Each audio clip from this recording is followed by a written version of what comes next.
Board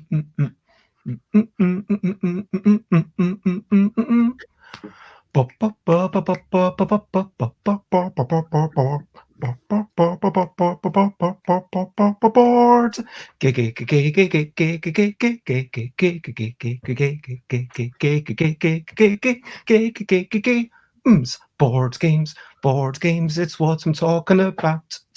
Board games, I'm not gonna shout. I am starting off this streaming with a little bit of singing. And here already's Ellie. We're going to talk about publishing merrily. And here we've got another one of them, the publishers on the show. This one is called Shem. We are going to talk about motivations, why we started the situation of publishing games that we thought were good. We will provide some food for thought, and later Peter will join us in a bit. And so, Terry, you might know it's been a hit, but we'll talk about motivations in book publishing. It's what we're talking about. Motivations in publishing. I'm not gonna shout. Hello, thank you for joining me, and good morning, good afternoon, good evening, good whatever it is, wherever you are. This is episode 355 of Busy Beats and Board Game Blether, and today we are discussing motivations in publishing. We're having a bit of a pondering. This is one of those things where it's not like, hey, this is why you should be doing this. It's just, this is why we're doing it. And maybe there'll be some common threads. Maybe there won't be. We'll have a bit of a chat and see what we come up with. And hello, Nicholas. It's lovely to see you. Hello, J. Foolsguard. And hello, Peter, Ellie, and Shem. It is lovely to see you. Yeah, it's always difficult to say this morning, this evening, because, obviously we are cross... current time and space. Exactly, that's the one. Yeah, so we have already introduced the topic. We're going to be chatting about motivations in publishing. Let's introduce everyone. Feel free to give a quick introduction and talk about something that's been a recent highlight, something that you're working on just now. Let's talk about recent highlights, living life and seeing the sights, recent highlights, playing games and other delights, recent highlights. So let's start with Ellie, and if you just want to chat about what you've been enjoying, that's also fine. If you want to chat about what you've been working on, that's also fine. Well, yesterday had a lovely afternoon with my mum playing Wingspan, which was very nice. And she's tutoring my son who's doing his A-levels, so I get to see her every week, and we're playing lots of games, which is great. But work-wise, my recent highlight, I suppose, was that 2 of my games I submitted to the Good Toy Guide, and they were both accredited. Hey. So that's good. So I just heard that. Nice, and this is the one with the little teddy bear and a focus on children's games and toys and so. Yeah, family, and it's not just games for young children. Although there is, when you look at their site, there's quite a lot of the games are down that end. But I create family games. I'm working on games for age 8 and up. So they do go all the way up to the kind of end of teenagers, and I'm very much focusing on the family market. So I think it's a good plan for me. So I'm pleased. It's good. So the Cracker games and the Coaster games were accredited. Nice, that's awesome. And want to give a quick hello and good morning or good whatever, because Maya is in Europe, so Bokic, I'm assuming that you're not making me say rude words, and that is indeed hello. I am putting a wee bit of trust in you. It is lovely to see you. Hello, River Dusty, and good morning to Adam from Punchboard Reviews. I hope that you are generally well as well. And Shem, what have you been up to? And hello to Alex. Shem, what have you been up to recently? What have been some of your recent highlights? One of our highlights this week has been set up a Discord server for Garfield Games. So getting a few people in there and just getting discussions going around game design or around iconography, all sorts of weird stuff. And just people chatting about what they're playing, trying to organise playtests, that kind of stuff. So it's really cool because we usually do it through social media, which is often feels kind of plastic and fake. So through Discord, it's like you're more connected with people. So it's been good. Yeah. And if people want to get involved in the Discord, I've popped your links and Ellie's links into the chat. But how would people get into the Discord? I've just added a link to our website. So if you go to garfield.com, there's a link. Easy. Amazing. Make it easy. Yeah, you want to make it easy, otherwise people just won't, do it. So yeah, Peter, moving on to you. What are some of your recent highlights? Well, I've been doing a lot of different things recently, but I would say probably the biggest highlight is that I read an entire book the other day in a single sitting, and that is the first time I think I've done that in about 10 years. Just like combination of having ADHD and also never having enough time. But yeah, it was actually a comic book. Not sure if that counts, but I'm going to take it as a win anyway. Yeah, it did have a lot of writing, Mom. Not you, my actual mom. She's probably going. But yeah, no, it's brilliant. I'll grab it off the shelf. But it was a comic about writing comics, and it is one of the most genius things Understanding comics. Yeah, it is just incredible. Like, if anyone watching this hasn't read this and is even remotely interested in making anything, any visual medium, whether that's board games, video games, or even books, to be honest, it is genius, and I would buy it. It's like £10, $15, whatever. Most places you probably get on like pretty much any bookstore or graphic novel place, whatever. But yeah, it's absolutely genius.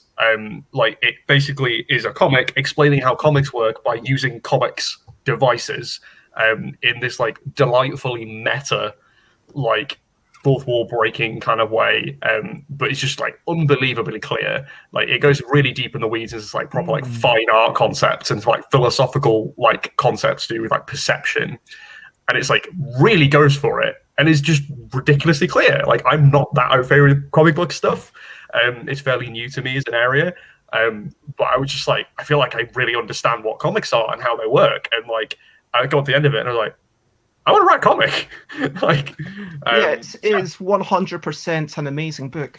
I talked about it at length a couple of weeks ago on a Sunday when I quite often. I think next Sunday might be my next reviewing stuff live stream, because I think reviewing stuff and live stream format it doesn't quite gel perfectly. I'm going to change Sundays in 2 weeks' time to be solo Sundays. Anyway, but I decided that understanding comics might be the best mass-produced thing that there's been in my lifetime. Wow. Okay, I'm going to get it then. Yeah. I'd be hesitant to agree immediately, but like, yeah, it is that level of good. And like, morning, Michael, or evening for Shem, of course. But yeah, just to acknowledge what's Trans-Pacific? Is that correct? We're across multiple oceans, right? Trans-global, I guess. Intercontinental. Help me anyway. I mean, if you go a straight line through the center of the earth, you could probably just say global, right? Just global. Yeah. Yeah, trans-global. Let's go with that. But no, I think, yeah, it's just that good, because I couldn't think of a better thing. I can't think of one thing that I'm like, I would recommend this to everyone. Understanding comics, and I cannot say this more clearly, I would recommend it to everyone. Brilliant. It's a strong That's one. it. You've sold it. Maya has a wee pronunciation guide. So Bokic, which apparently comes from God, and the shortened form is "May God be with you," but it's simply hello, have a good day, or basically the God stuff is just the origin of the words. Interesting. And for me, the recent highlights I've been playing. It's a weird thing. I talk about, myself every day, so I've just got one day of highlights, but, I'm not going to try and compete with my guests. I've just been playing some video games and trying to yesterday I was trying to get my head together to start some cleaning, but didn't quite manage to get it. But anyway, let's move on. And let's ask if anyone's got any questionably quick questions. We will talk about them for about 2 minutes. Let's go with the questionably quick questions. First question is, where are you? What time is it? We're going clockwise. Peter. I am currently sat in my flat office thing in the corner of my place, and it is currently 10:11 in the morning. Same time for me, 10:11. I'm in my home study in Hemel Hempstead in the UK. And it's 9:11 p.m. on Monday here in New Zealand. So. And I am also in the London area, so it is 10:11 for me as well. And let's see if we've got any. Which is collectively wet island dwelling. So the first questionably quick question is: would you prefer to have a cloud-shaped puppy or a puppy-shaped cloud? That's easy. Yeah, definitely the puppy. Yeah. Definitely the cloud-shaped puppy. That would be amazing. What would you do with a puppy-shaped cloud? I mean, it'd be fun to look at once, but and then it will having disappear. a puppy is infinitely more fun. Yeah. I mean, I wasn't sure, but what do you think, Shem? Depends if you want the puppy or not. Otherwise, there's no responsibility just seeing a cloud, I guess. So, Yeah, that's the Tough thing. choice. Maybe you don't want The the low responsibility maintenance, of the puppy. Maybe Yeah, my we've got life's 3 not kids. set up to have a puppy right now. You can still appreciate the look of the puppy. It doesn't say, do you want to own a That's puppy true. or a cloud? Do you want to see a cloud-shaped puppy Is or a cloud-shaped puppy puppy-shaped- just a lamb or a sheep? But Yeah, I was thinking that as well. yeah, If it was simply just to see a thing, it would probably have to be the cloud in that case, because a puppy-shaped cloud would be quite unusual. I mean, does the cloud live in your house? In which case, yes, 100% the cloud. If it's some magic low-flying cloud, and hello, Jamie, it is lovely to see you. What does it eat? Can you take this cloud for a walk? I mean, you know what? I'm going to buck the trend, and I'm going to make a stand. I'm going to say a puppy is a responsibility. I'm not in a situation where I can have a kitten or small animal or kind of take care. I might be moving in a year or so. I might be having a global, is that the word? It is now. I might be having an intercontinental movement. And so, yeah, I'm going for the cloud. And so that's the end of the question. Oh, wait, so this isn't a puppy-shaped, cloud-shaped puppy? No. Okay, let's just get... I think that's the end of the questionably quick question. Can I ask a questionably quick question specifically of Shem? Sure. Is that a Dance Gavin Dance hoodie? it is. Yes. Nice. So, do you want to show it off again? Oh, do you want me to? It's a band I like. Yeah, great band. Dance, Gavin, dance. Yeah, they're kind of like what I could probably describe as my teenage emo years, but a bit wackier. Yeah, groovy, and Yeah. melodic, and angry, all at the same time. Okay. That's great. So the last regular bit, and so I'm definitely going to... Would you recommend Dance, Gavin, Dance to everyone to check them out? I'm assuming you would if you've bought their hoodie. I'd say Maybe not, if you're into any metal, hardcore, emo-y stuff, then definitely. If you're not, then it's probably not for you. It's like, do you mind people screaming at you? If no, definitely. If you're not a fan of people shouting in your ear holes, but also playing funky bass lines, then it's not gonna Ooh, vibe. funky bass lines. I A lot like of funky funky bass bass lines, but I'm not a fan of the screaming in your ear thing. So I think I might then give it a again, miss The personally. music videos I would definitely recommend to anyone because they're hilarious. Okay. Like the guy just like screaming his lungs out about absolute gibberish and then like eating a glass, and it's just utterly bonkers. Okay, I would so recommend if you look up on YouTube, Dance Gavin Dance Spider-Man 3. Or Spider-Man 2 maybe it is. Have you seen that one? It's basically that scene where he's doing the little like thing, but it's got the grooves behind it. It's fantastic. It'll change your Wow. Really good, Yeah. okay, you know what? Because two of the guests are clearly infatuated with Dance Gavin Dance, I'm going to call it the brilliant thing. It's a little thing which is brilliant. That's going to be the first brilliant thing of the day. Very appropriate. And so the other things that we're going to talk about, and obviously here, feel free to comment, ask questions, thumb, like, follow. I am going to get straight into the topic because today we're going to try and keep it a wee bit shorter, try and keep this to an hour for everyone's time. Let's talk about brilliant things. What's a little thing which is brilliant? And let's talk about publishing. Why is publishing a brilliant thing? Let's get stuck into it. Why did you start publishing? Let's again go clockwise as always. Shem.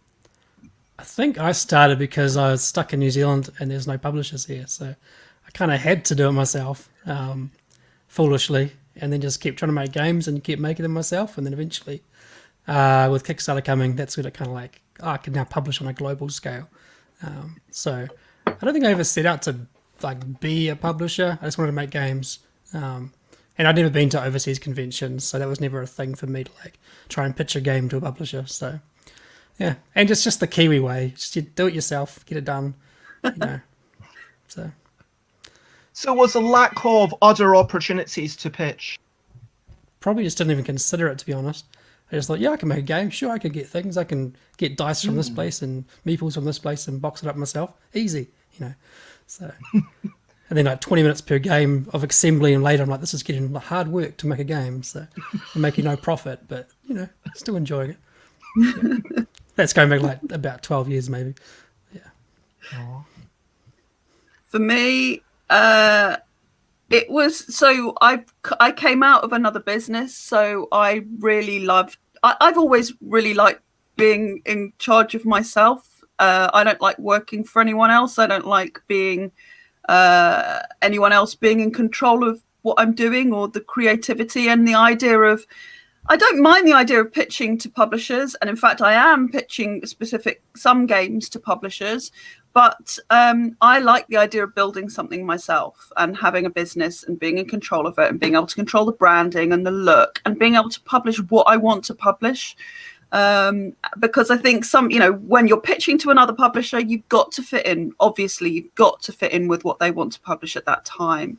And they don't always they can't always see what you can see. Like, I've got a longer term vision and I'm trying to put things in that is going to create that kind of whole range. And I just love the business side of running things, really. And I think if you don't, it's a bit mad to start doing your own publishing. And of course, there's you get better financial returns on publishing your own games than you would on licensing to a publisher, unless they're massive and they manage to get loads and loads of copies sold.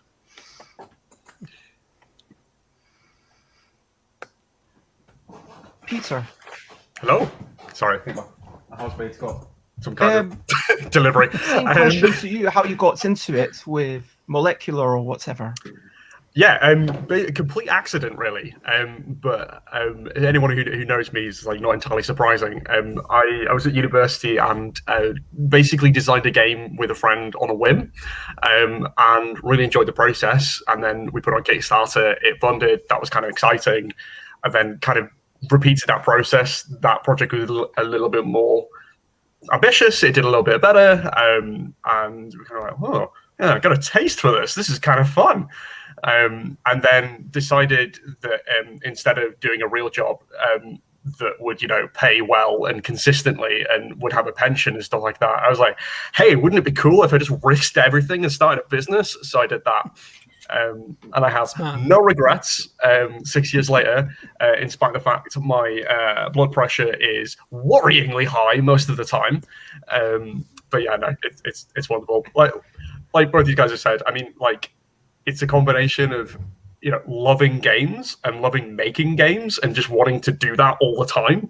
And I personally really enjoy the business side as well. So I feel like the most exciting bit for me is whether the most interesting parts of both those collide, like figuring out like a cool new format for a game. That's that's the intersection of like, how do you sell and make and like market a thing at the same time as how do you make and conceive of and develop a thing, is like, it's a really cool combination of sort of tasks and skills for me. So I feel like it's like accidentally found like that perfect niche. Completely. Yeah, I really like it. It's fun. I think everything that you've said, whether it's the do-it-yourself aspect or the desire for maybe better returns, let's be honest, if you manage to make a success of it, or hey, this might be fun. I think that definitely echoes why I wanted to make a game with In a Bind. So I come from, Flash back in the day when it used to put Flash games up online, and then one of my games was actually played over 1 million times, which is pretty cool. And then you get all these reviews, and like the reviews, some sites people can only put one review, but it's like all the feedback, it's just such a buzz hearing what people think, whether it's good, whether it's bad. It's like, okay, they care enough to write this thing. And sometimes people would say quite mean things, but it's like, okay, that's fair. And then sometimes people say, oh, I would prefer this game if there were half as many levels. And it's like, really? Why would someone want less content in the game? And think, but then it kind of gets you thinking, and it gets you thinking about what they wanted. But yeah, when it came to In a Bind, which was my first self-published game, I think that I didn't want the hassle of pitching, so I chose to have the hassle of self-publishing instead. That's kind of how I would describe it. But there's definitely a thing of entrepreneurial spirit and artistic control that Ellie touched upon. So let me ask you, on that balance, where do you think you fell, and what are some compromises that you maybe had to make along the way of your artistic vision for the business realities? If you can feel comfortable to lead us off, Shem. I'm much more on the analytical side of things. I failed it's called fifth form over in New Zealand, but it's like your main kind of year at high school that matters for university. I failed art miserably at school, so I cannot draw to save my life. But I've always been creative, like musically or just making stuff, t-shirts, that kind of stuff. But I think my main skill was in like nutting out the specifics of certain things in the game, the balance, the what are the players thinking, that kind of stuff. And so I think I enjoy that mesh of like, it's using your creativity, but it's also very like math-based, heavy kind of like numbers-based stuff. So for me, that's kind of like what Peter was saying. It's like that happy place in the middle where these two things you enjoy kind of meet. But yeah, early on I was doing all the designing, so that was interesting. But now that I'm doing like basically full-time publishing, the design stuff kind of slips away to the side a bit more, and someone else takes that load. So I'm finding that where's that balance where I find like, do I still want to design? Do I just want to publish? So I'm in that kind of space currently, but still enjoying both. So that's a bonus, not missing the designing too much. But I love engaging with the people and like getting their feedback and that kind of stuff as well. So yeah, kind of wearing lots of different hats when you're a publisher. Shall I carry on? I'll carry on. For me, there have been some compromises between the sort of publishing side and the design side. I think, when you're just starting to design, you find that there are lots of ideas coming. then you have to kind of pull yourself in a bit and rein yourself back and think, actually, I don't think I can make this chest of drawers with 30 different drawers for tiny animals. It's probably going to be too difficult to manufacture, too expensive to produce, and it's going to skyrocket the cost of the game, so no one will buy it. But my original prototype for my first game had these tiny little drawers with these gorgeous little animals in. And so there are compromises like that, and that's extreme, but I think they continue. You have an idea that requires a lot of tiles, and punch board are expensive. So when you're having that creative idea that actually it's going to send the cost of the game up, and will it be then at an achievable price point for your market or not? So I think that's a kind of a tension, but most of the time I think it really helps me to focus my creativity, and the business restriction behind it, a bit like Peter was saying, help me to think, okay, what format am I going to do this in? I'm going to restrict what I'm doing, and I'm going to make games on small things that are easy to produce, that don't require hours to assemble. Like I'm doing the same thing that Shen used to do, self-assembling, and I don't want to be doing that, so I need to create more games that are on small things. And I think the quality of the end game is so important, that if you end up creating something that's cost that's cost a lot to produce, that the risks are so high, they get higher and higher the higher the cost of the game. So I've been playing Maglev Metro recently, reviewing it for Tabletop Gaming Magazine. It's a really expensive game. The quality of the components is absolutely outstanding. I mean, they've got perspex, hex, track tiles. They've got a super thick board and super thick tiles and these little metal trains. And it's really good. The component quality is really good, but the player boards are slightly warped and the tiles don't quite fit in. And the game's like 69 quid. And if you're going to pay that, you want it to be perfect. So the risk just goes up. The more that you put in there, the higher the quality, the bigger the risk. And so I think that's really interesting when you're talking about designing and publishing and the relationship between them, that you've got to design with your publishing hat on, and you want to manage the risk, and you want to make it affordable for your target audience. Yes. Bang on. What Ellie said. Yeah. Yeah, I mean, like, basically the same. It's like going last is a short story, isn't it? But Bez will switch you around now, I expect, so you don't have to go last.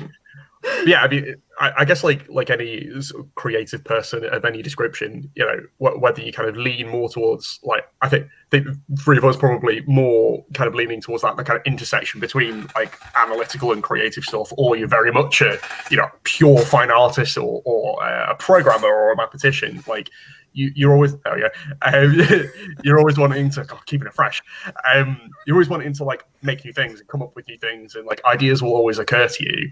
Like, I think for me, like I struggled really early on with just having too many ideas and not really knowing what to do with them, and being like, oh, I've got this cool idea for a game, and this other idea for a game, and this other idea for a format, and what about this, and what about this, and this art style, and just exploding with like things, because as you said, like Ellie said, like there weren't those constraints because I didn't know what they were yet. Like I didn't know what the different considerations of manufacture and fulfillment and design, development and artwork and the logistics and the financial side all were. Whereas, and then kind of during the last few years, it's been a kind of process of understanding what they are, kind of resenting those restrictions, and then like now kind of being the opposite and actually really enjoying it and kind of thriving on it now that I feel like, to a greater degree, understand what those restrictions are and what they mean for the design process, whether that's, the hardcore maths of, a Eurogame or the kind of more conceptual side of design. It's like, well, now I know where the lines are. How do I break them? Like, it's like you kind of get to that point now where it feels like I know enough to break the rules. And that's really exciting. It's just like, someone say, okay, you can design a game, but all you have is a single card. And that's it. Like, how do you make an interesting game with a single playing card? Like, no pens, no dice, no tokens. It's like, that's the interesting stuff for me. But there's no way I would have been able to do that 6 years ago. And even now it's questionable. But, like, that's the kind of, that's the kind of, like, the interesting part is, like, knowing where you can be creative, and then where being creative actually has the biggest impact. And it's like, it really is like kind of the more you know about how to make things, and the more you know about like the ideas behind making things, the better. Like, you know, and obviously some people are going to have different specialisms in different areas that they find more exciting. But for me, it's like the more technical information you have and the more constraints you have on the project that are like actual constraints rather than ones you put on artificially, like the easier it's going to be to then, you know, be creative in that space and then try and, you know, elbow out some extra room for yourself, and be like, hey, yeah, I made a Euro game, but everything is bright purple for some reason. I don't know. Actually, weirdly enough, that's actually similar to a project I've got in the back of my head, but we'll leave that for another time. The thing is, like, I mean, I'm often repeating the quotes of restrictions breed creativity, and maybe when you're starting off, just saying, I'm going to make a game, that in itself, if this is the first game you've ever made, maybe that's in itself, because your view of what games are is limited enough, maybe that's enough of a restriction, do you know what I mean? And then maybe afterwards, it's like, okay, I'm going to make a game now, well, I feel like I could go in a billion different directions.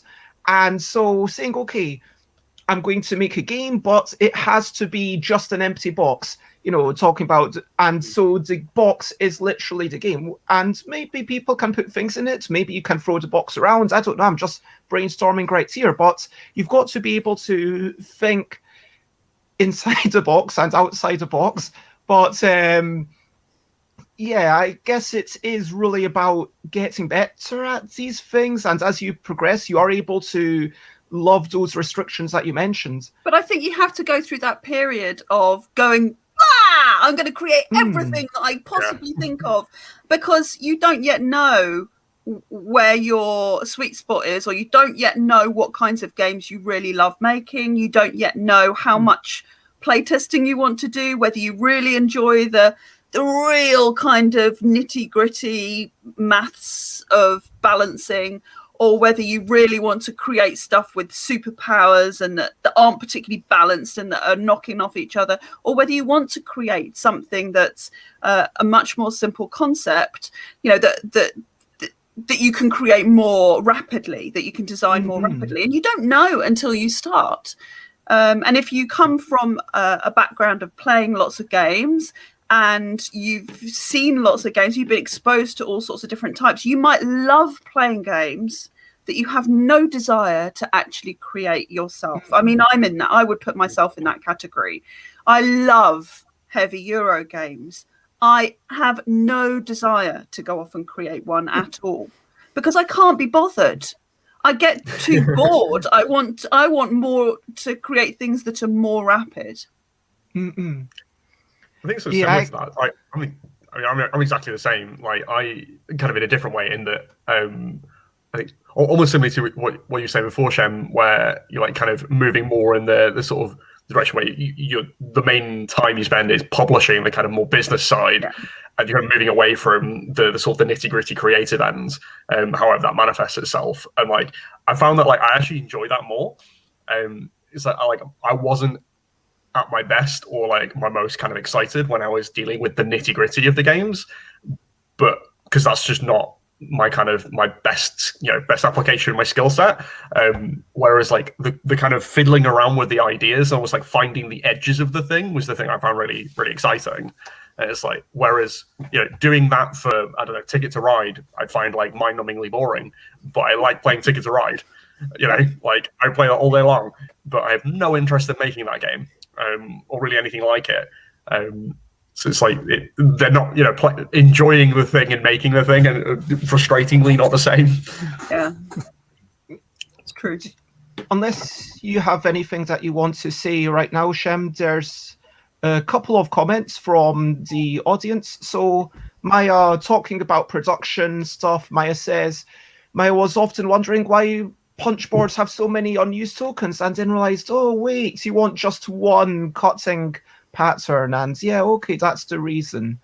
And Alex asks, do you often think about the product design constraints in your own designs, tying directly into what we're talking about the business realities and the I mean, for me, I definitely feel like more and more I've realized, yeah, marketing matters and what perception. Like, this is going to be the last L deck with multiple rules in one box because it's complicated for people. And that's why I'm moving to categorical couple. Each of those are going to be their own box, and it'll be easier for people to understand, okay, this is what I'm getting. I'm getting this 2-player game with tree art, and it's a cooperative game where you're whispering words to each other. And that sounds lovely. But then if you're saying, hey, I've got this and this and this, and there's 20, 30, 40 different games you can play, and they're all good, believe me, like, that's a lot for someone to take in. But by the same token, back when I did In a Bind, I personally made that largely because I was wanting to put something on Kickstarter, and in my head I was trying to think, what is something that I could publish really easily, talking about, same as Ellie, if something's cheap, people will forgive some mistakes. If it's, okay, buy everything for 12 quid with the Kickstarter, people will forgive, cheap cards. And I wouldn't use the tuck box these days because they kind of fall apart, but hey ho, it doesn't really matter. But Ellie, do you use product design constraints when you're starting off a design?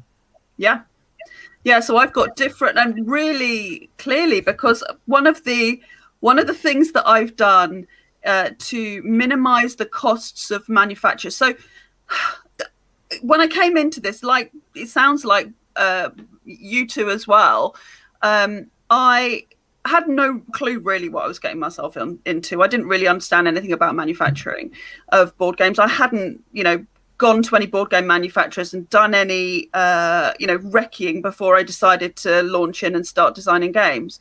So it was a bit of a shock when I started doing that and discovered the huge minimum order quantities, the time scale, the import costs and all of that. So I decided I would do it myself. I would source components separately. And one of the things I did to enable myself to do smaller runs was I standardized my game box sizes. So you can see here, it's a bit too high, but I've got these boxes, which this is the size of my main box. You can see I've had them debossed, so they've got the company name on. It's a bit like a sort of Seven Wonders Jewel size box, and that's my big box. So it's not a big box in comparison with other things, but it's this. But I've got this multiple games in that size box. So you can probably see on the shelf behind me a couple there, one further down. And then I've got some tin boxes, which I do my small travel tin games in, and they're all in the same boxes. So I source the boxes and then I sleeve them. And then I have my coaster games. I'm looking around for them. Games on coasters. And these are super popular. And it's like the one card game that you're talking about. This doesn't require anything. It's got the rules on the back. It's got the game on the front. And these are super popular. And people are buying them. They can go everywhere. I mean, I'm getting people buying them in bulk. It's really, really successful.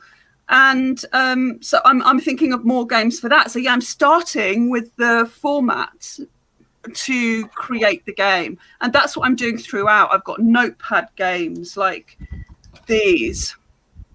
So they're roll and write games. They've got score sheets in them. The rules are here. I don't even provide the dice with them. I just send out the notepad. And they're easy to produce things that aren't going to require a lot of assembly or any assembly. And so I can put more things in the range. And so, yeah, I'm designing for my range. Yeah, I think basically, yes, I do. I think, to be honest, like, even if you're not necessarily like, actively thinking of things in terms of product design specifically, like, you kind of implicitly doing it because, without thinking about it, you might be like, well, I can't have a board game that's 50 foot wide. Like, it just isn't practical. I mean, it's also would be really fun to make, but like, you're always thinking about like the human experience, or the more you're thinking about the human experience of playing and buying and marketing and experiencing a game, the better you're going to do at making the game for the people you want to make it for. Like, it's it should be the thing that you're thinking of just as much as any other aspect of the game. Like how much table space do you have? How much table space can you expect a person playing that kind of game to have? Is this something that's going to be played on a bar table or in a small board game cafe table for 2 players?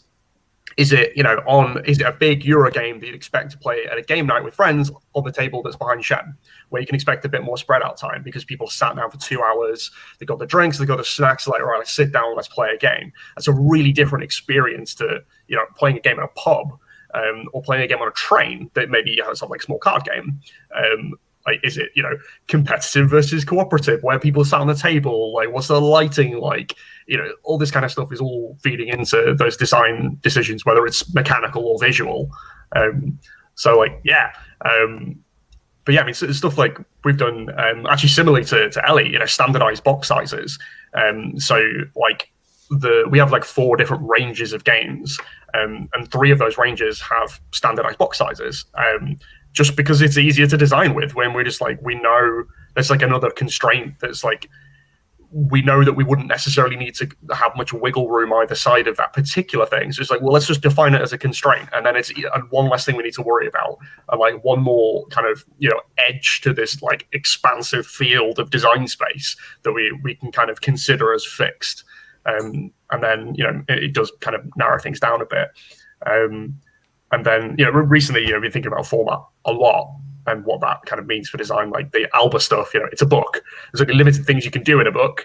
You can't have 500 tokens and, a bunch of extra stuff. The idea was everything has to be in the book. And then, we have like stickers and stuff as well. We were like, okay, well, that's, we're kind of pushing up against the, like, what's allowable here, but like, that's still kind of roughly within the scope. And then we've got one game that's basically a scratch card. So imagine going into a shop and buying a scratch card, but make it really big and a game. Brilliant. I want to play that. That sounds like a lot of fun. Yeah, I think it's going to be pretty good. Wasteful though, because aren't scratch cards kind of bad for the environment? They are if you throw them away, but you won't be throwing these away, Bez. I'll leave you with that. Intriguing indeed. In fact, you probably will put them on your shelf and keep them forever. So you claim. Wall, who knows? I do claim this, Bez. I boldly pronounce it. Okay. And moving on to Shem, do you use product design constraints in your own design? And Alex has a follow-up question, if you want to be the one to answer this, about what's the advantage to having a standard box size. Peter already talked about having a design constraint, and it looks nice on your shelf, but sorry, let me not take your answer away from you.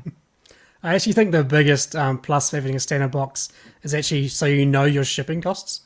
Like, how much it is to ship a certain game around the world. Like, that's the biggest reason for it. And also it's consistency of your brand. People know what they're getting, they know what to expect. So that's why we do basically one box size. But we might do like a collector's box to fit all the expansions and stuff later. We are doing one game coming out next year, which is going to be like our biggest box ever. What's going on? And it's like, so it's going to be bigger than most of our boxes, but yeah. Bez has been told to stretch. And right, okay. Adam says, I love how Garfield Games fills every space in the box. How did that specific box size come about? So I think it was with one of my old games, Plethora.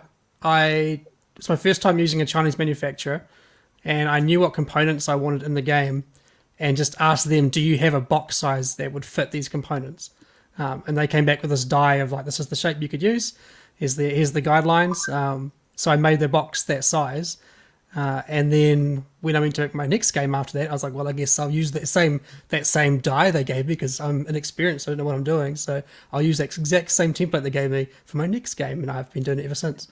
But for us, we do other things. Like for our medieval stuff, the North Sea, West Kingdom stuff, we have weird restrictions. Like I want every game from now on to have currency, like coins, because we want the metal coins. We want every game to have a unique worker for that trilogy. We want them to have the South we're working on now has like influence tokens. It's going to be every game. So little kind of things we're going to design this game that needs to have these elements in the game in some way. Not used in the same way necessarily, but that kind of stuff. So if you're familiar with the West Kingdom, every game has debt cards in the game, so they all function a little bit differently, but they're all in there. So it's it's more of a brand reason, like kind of creating a feel or a what's the word? Kind of like it's just that consistency that people come to expect. What's in the box, I suppose, for us, rather than just for us going, oh, this game's this thing and this game's this thing, very different. They're kind of like, oh, this is digestible because I've played that game, so this game, I know how to get into this game. That's kind of what we, in a way, restrict ourselves to do, is to make these games quite consistent but still be unique. So it's a challenge.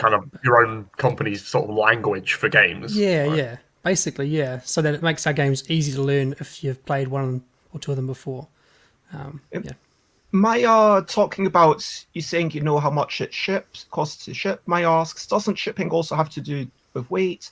Do you then try to match the weight to make sure each of the games is within that particular band? Not necessarily. I mean, our games can only get to about 2 kgs and they're full, but they get down to like 700 grams maybe. Don't know what that is in pounds, but yeah, the weight is mainly for like shipping from your fulfillment center to individual. But you're talking about like sending ocean freight. It's about filling a container more than anything. You are still paying for the weight, but the size of the box is a huge part of that. So, yeah.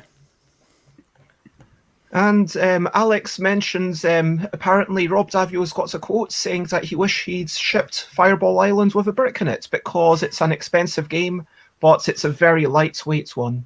You know, all that stuff going on. Alex has one more question which feels appropriate for this kind of artistic vision business divide, which is how important is marketing? Because I think this is like what you get into to an extent. You've got evil marketing, which is just, hey, look at my thing, look at my thing, look at my thing. Don't look at 10 of the other people. Look at my thing. My thing's totally the best, which is kind of, you get some people who are like, hey, sending Facebook requests, hey, check out my Kickstarter. And it's like, yeah, no. And I've got like hundreds of Facebook friend requests waiting right now because I've stopped accepting them unless I know who you are or you've sent me a message at the same time. I just, but yeah, marketing, it feels like everything. Would you agree with this quote that it is a multiplier that allows your time to become more valuable, Ellie? Yeah, I mean, we've talked about this before. I've done a whole session with you, Bez, on marketing, and it's of course it's important. I mean, there's no point in doing it if nobody knows about it, to be perfectly honest. But and the greater your reach, the more people are buying your games, the more money you're generating, and therefore the more people that you can have work with you, and then you can focus more on the stuff that you want to do as a company and individually. And so I think that the marketing is the thing that often, I mean, it's no good if you're marketing a crap game, right? I mean, you've got to have a good game with a good vision. All the things have to be working together, but if you don't have the marketing, you haven't got anything. And I think it's really interesting because obviously there's so many different ways to market, and you've talked about bad marketing, and you can be, you know, when you've got a launch, when I've got a launch on, or if there's something coming on Kickstarter or something live on Kickstarter, I'm going to be pushing it a lot more than I normally would, and some of that feels uncomfortable. And you know that most people, when you're talking about social media, most people don't see most posts, so there's a level of a balance there, which is, you know, which sometimes you feel like it's too much. And what we're told from a business point of view is do as much as you can, much more than you feel comfortable with, and then double it, and only then are you even close to getting as much reach as you should be getting.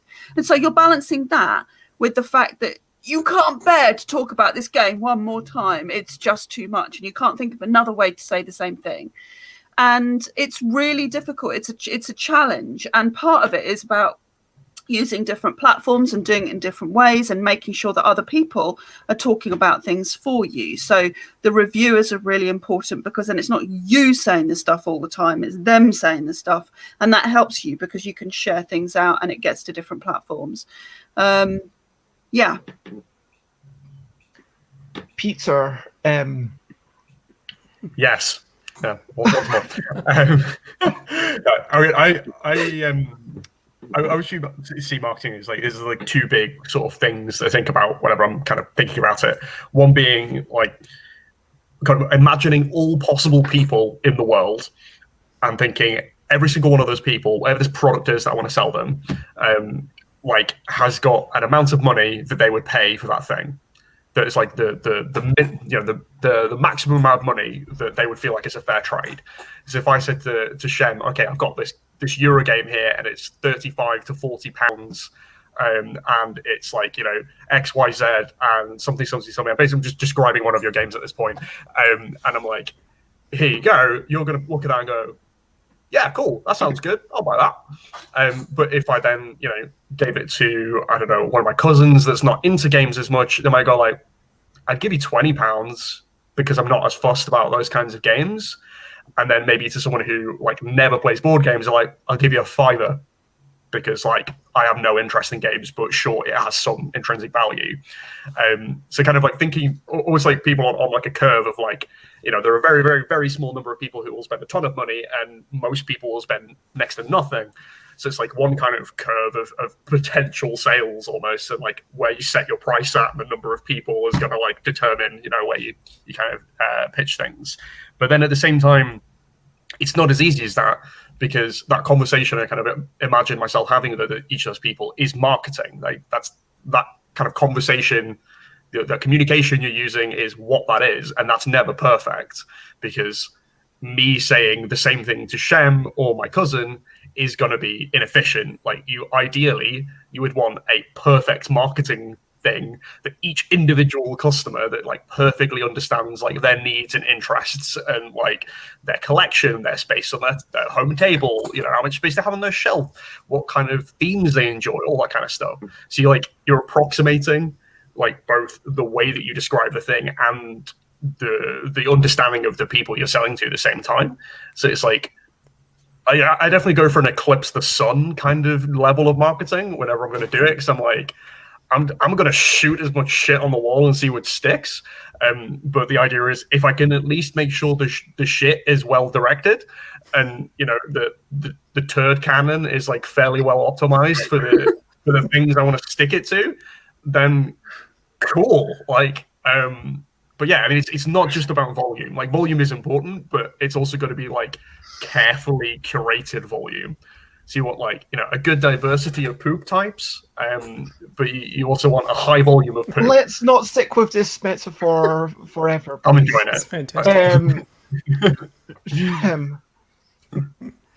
Does marketing feed into your motivation at all? Do you think about that when you're designing? Oh yeah. Yeah, I mean, in terms of who I'm going to sell to and how I'm going to sell it, definitely. What? Yeah. Shem. Yeah, you've really, when you start publishing more and more games, you've really got to think about will my customers or the people that are following my games, will they want this? That's a big question to ask. So we just released Hadrian's Wall, which is a 1 to 6 player roll and write game by a UK-based designer, currently live in New Zealand. Little plug, but he's played that guy Bobby Hill. He's designed a lot of games. I've played tested them a lot. They're all good games. But then that game, I was that fits my brand. It's in the Sword and Shield era. It's combo-tastic with doing lots of little things and very brain-burny kind of Euro game. So I knew that my kind of following, if you could say that, I hate that word, but people that like our games would like that game. So I knew I could easily market that. Whereas we're doing one next year, big sci-fi game, which is that's not really my kind of crowd, but we're going to give it a shot. So that's going to be more of a challenge for me to how to market that to people, how to make them go, understand that, no, you will actually like this. You might not think you do, but you will. Of course, not everyone's going to like every game, but I think with marketing, it's once you have that momentum, it's not too hard, but getting that momentum is the hard part. what Ellie was saying earlier about getting other people to kind of speak for you is a huge part of that. So if you're just starting out, you need to just spread out to like as many reviewers as possible, basically, to get as many voices going on your side as you can. Otherwise, no one's going to listen. So, but once you've got that brand, that following, it kind of slowly grows by itself anyway. So just getting started is the hard part. Now, you've touched upon like publishing other people's designs, and this is like the last question that I would really like to delve into, talking about obviously I think three of us on the screen, basically with the exception Peter's never pitched a design to someone else, but three of us have. I think some of us have published other people's games, and you looked. Am I getting it wrong, or just? No, I was just like, oh god, I have I? No, it's fine. Like it's not like I mean, you are. Anyway, I wanted to ask about basically what's the motivations for these different routes to getting a game made, and how has your desires and motivations changed? What do you hope for in the future? That's really what I want to ask to close up the show. Peter. That's a bloody banger of a question for 5 minutes to go now. What do you see for the future? What's your vision? I'm like, oh shit. How has your... Okay, let's just go with the first half of that. Yeah, I mean, like I say, I started out making a game about a thing that I was interested in, and then I made another game because I wanted to make another game, and it was also in something I was interested in, and it's kind of gone from there in that like it's kind of changed as to like what the circumstances are. Like some games have been because I really wanted to make a particular format, some have been because I really like the theme, some have been because it was a good commercial decision. But like in terms of like why I'm doing it now, I guess it's like exploring as many of those different things as I can and like seeing which ones are successful and continuing with those, and then ones that aren't, and it's like, okay, well that was fun, and then moving on to the next thing. In terms of like future stuff, it's very much like I want to try and make as many, like, I mean, there's a bunch of different things, but one of the things that's most exciting to me is like how many different formats of game can I make and reasonably call a board game, like or reasonably for it not be weird to have as a product for a board game company. It's like, although we mostly make board games, like we also have a book now, and we have a puzzle game, and there'll be this weird scratch card, and like they're not board games or not even really tabletop games, but like they still make sense, they fit within, like, you know, if you look at the whole catalog of products, it doesn't seem too crazy to have like one of them next to like Subterra or something that's like a very obviously a board game. But yeah, it's like, you know, how many weird things can I come up with and figure out a way to make other people want to have, basically, and keep doing that for as long as physically possible because it's the funnest job ever. Yeah. Do you have any desire to get into books or anything like that, Shem? No. Yeah, we did an RPG. We did an RPG about 2 years ago, and that was a lot of work. A lot of work for not really any kind of return. So editing is fun. Well, yeah, doing like a 120-page book, that was exciting. No, yeah, try 1200, mate. No, you got to stick to what you're good at, I think. No, I started out basically publishing everything I designed. Like everything I designed, I would publish for like probably 7 or 8 years. And then when our brand started to get a bit more of a kind of momentum, like I was saying before, that's when I started thinking like, oh, I've got to really think about how do people perceive our company and the games we produce. So the last like 3 or 4 years has been me kind of nailing down who is Garfield Games. So that's why I've been able to like pitch some of my more like lighter abstract stuff to other publishers because it doesn't fit our brand. And I guess, yeah, that's not something you know when you first get started because you don't know what your brand is, and she's got to explore and do that kind of stuff, I think. So for us, like looking forward, it's more like we're planning like 3 or 4 years in advance about like the stuff we're releasing. So we've got like a very long schedule, and it's very well thought out, kind of putting our games into like one of 3 boxes. It's this like medieval trilogy stuff, or it's this sci-fi stuff, or it's this sword and shield kind of various different topics and styles of games, but similar aesthetics. So yeah, that's kind of where we're at. Really just refining that brand for the as a publisher, but not so much for me as a designer though. So that's still out there. Can do all sorts of weird stuff. For me, the motivation hasn't changed. I started doing this to try and hook families who aren't playing board games into hobby board games, and to try and get them to not just play a game at Christmas and to play like a crappy mainstream game, but to delve a bit deeper into really what's out there. And I'm doing that to various levels of success, but I'm learning about what's not successful. And so I'm able to refine a bit over time. And my aim is to get better at doing that. I've learned that whilst the kids, teenagers, are very happy with complexity, the adults who are buying the game, reading the rules, they're not. And if they're not happy with complex rules and learning it and teaching it, they're not going to introduce it to the teenagers in the first place. So I'm trying to make sure that everything is really simpler. Good games that have simpler rules.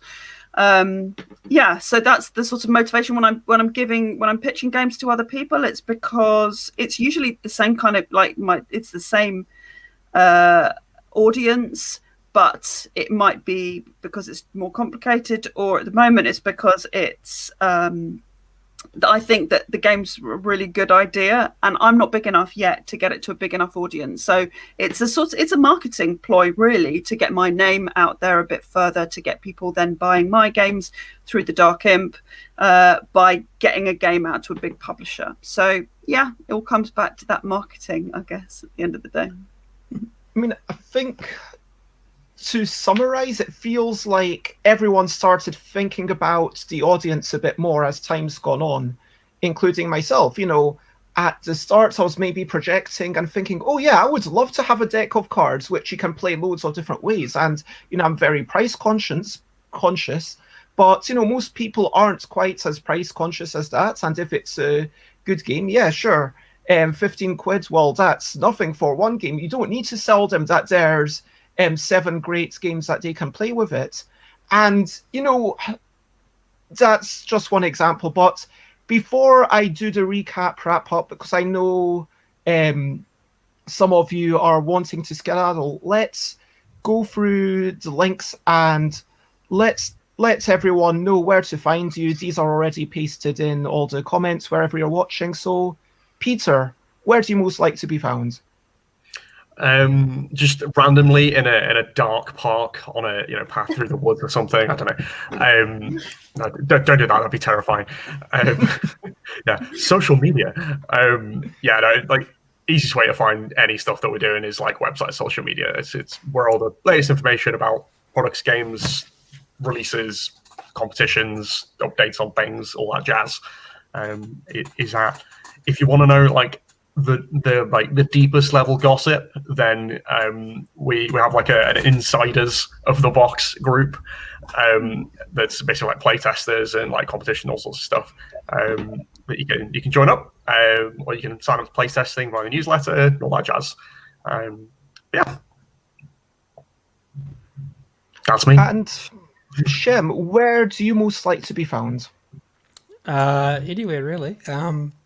You can just go to garfield.com, you'll find all our social media links there, our Discord channel link there as well. So whatever's easiest, really. And finally, Ellie. Well, I hang out on Twitter more than any of the other platforms, though everything goes. I do post stuff on other things as well, so you'll find me on all of those places.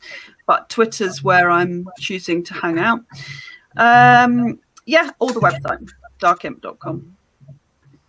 So I'm going to say thank you very much to my wonderful guests and, of course, everyone watching.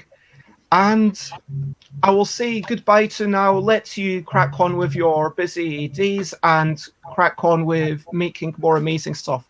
I hope to have you again in a few weeks and we can maybe chat. One topic that comes into my head is we've talked a lot with reviewers about relationships with publishers and reviewers, but it would be very interesting to talk about what you feel are the obligations of a reviewer from the publisher's perspective, or what you expect, and all about that stuff.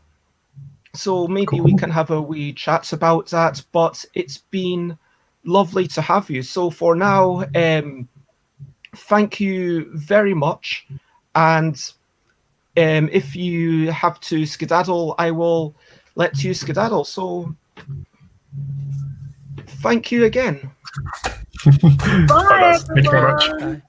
Thanks. Bye-bye. And so to recap and wrap up, we chatted about a lot of things.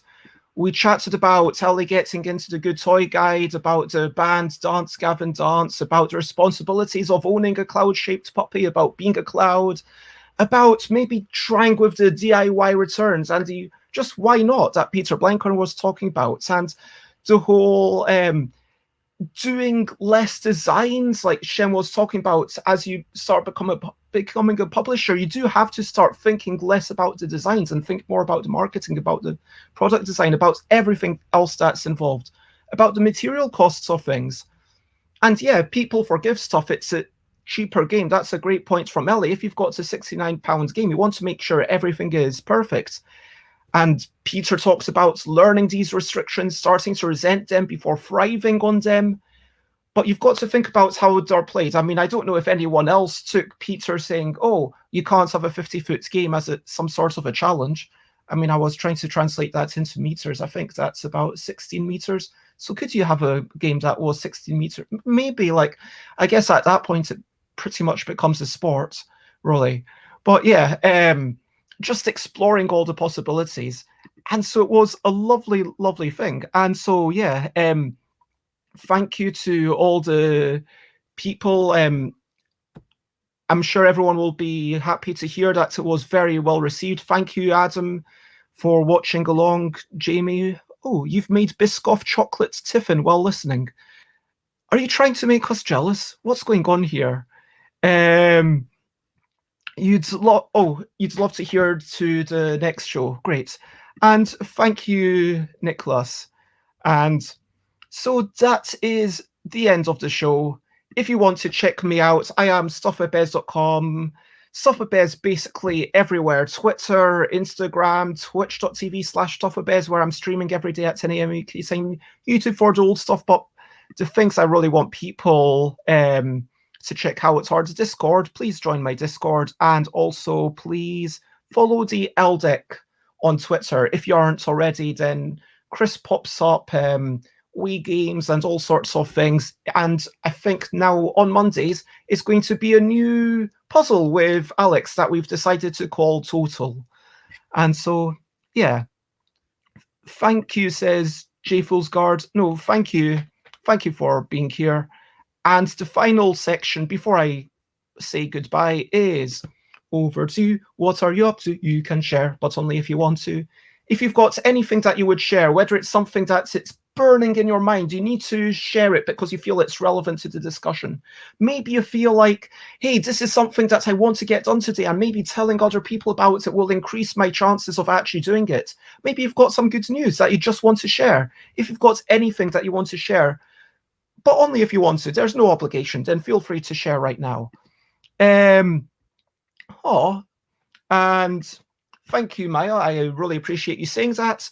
I am going today to make sure that I get out. That's going to be my thing. And I'm going to do a little bit of tidying, even if it's just 20 minutes, to start tidying this table. I have a ridiculous amount of stuff in a higgledy-piggledy pile.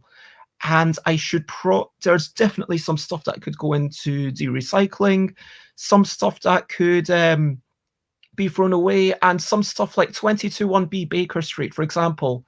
Does anyone want a copy of 221B Baker Street? Some of this stuff I'll definitely give away. You know what? I'm going to start a new series, saying goodbye to games. That's what it's going to be. J Fool's Guard is going to take some time to design something new. I wish you lots of success. And Jamie says, I really rate Dark Imp highly. That's So great to hear from Ellie. Yeah, 100%. So with the cracker game, like, I will say that back when we had Friday daytime playtests, there was always a crowd wanting to play Ellie's games. I think that there's 2 people who attended the Friday daytime playtests where, because of their ideas, because it was so much fun, the way we ran the Friday daytime playtests, it would be, okay, we have 2 tables, maybe 3 tables each slot, and then designers say, this is my game, the other designer says, this is my game, other designer says, this is my game. Now, obviously, we make sure that everyone has as many playtesters as they need. Like if someone says, well, I need 6 playtesters, well, you better share that slot with someone. You can't have 6 playtesters all to yourself, you know what I mean? But anyway, Ellie and David King were the 2 people who, yeah. And so 100%. If anyone else has anything that they're up to, please feel free to share for my next streams. Hopefully the Google calendar has updated. Feel free to look at stuffbybez.com/streams.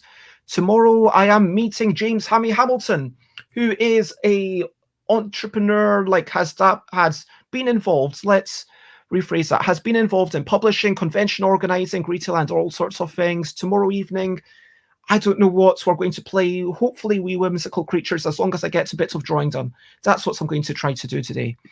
I might also have a walk with Layla. Anyway, Wednesday, I will be making games with Rita and Tiz. We will be working on Dinosaurs Love Spicy Pies. So if you just want to pop in to see how the process works with our discussions, then jump in.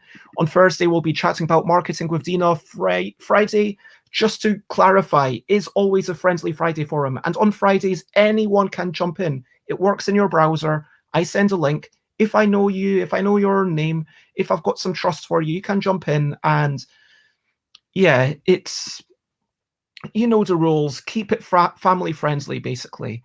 On Saturday, we're having another great discussion panel with Jessica Mederingham, Nikita Sullivan, Janice Turner, and Andy Hopwood from Descent Games, Attican Games, Ren Games, and Hopwood Games. So we're talking about self-publishing, as opposed to people who've maybe,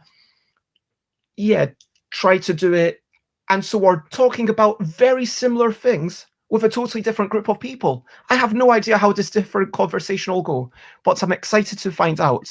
And on Sunday is going to be a special stream. If you want me to review anything, whether it's a game design idea or a song or anything, I'm going to give some unqualified opinions on it. Email it over to me. If you need my email, it is stuffbybez, which stuffbybez@gmail.com. Email me whatever. If there's too much stuff for me to look at, then I will do it in the order that it was sent. But please, in the subject title, put like review this on Sunday, or for Sunday review, or Sunday stream review, something like that, so I know what it is. Anyway, and J Fool's Guard asks, is it 1 hour shows going forwards?